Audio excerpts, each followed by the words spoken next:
I'm a big history buff, or like construction history. I love seeing sort of how cities and skylines evolve. Learned a ton here from Fred, so it is embarrassing that as an American, I'm learning a lot from our friend across the pond here about the history of Times Square and why this iconic New York building is empty. Yeah, I'm going to jump in because I was sharing it around a while ago because I was in New York City and I didn't know it was empty. But what's awesome is in the process of doing this from a construction and architectural perspective at night, they've been changing it out.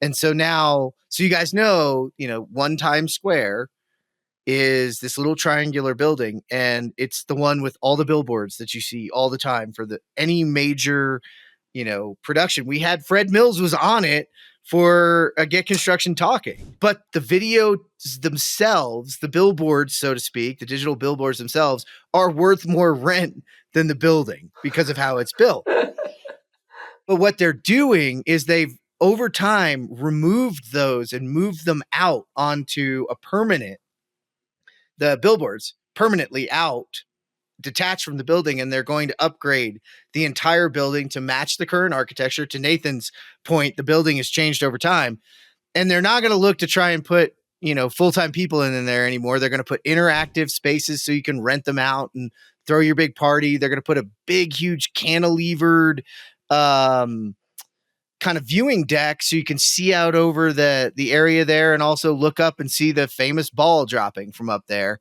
and maybe put that space to use. Well, I love that the business that those video billboards drives is so much that they would move them out, keep them in place, and do all the construction behind it.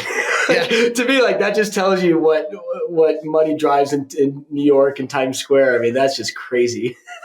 Yeah, it's like one of the most photographed parts of the planet.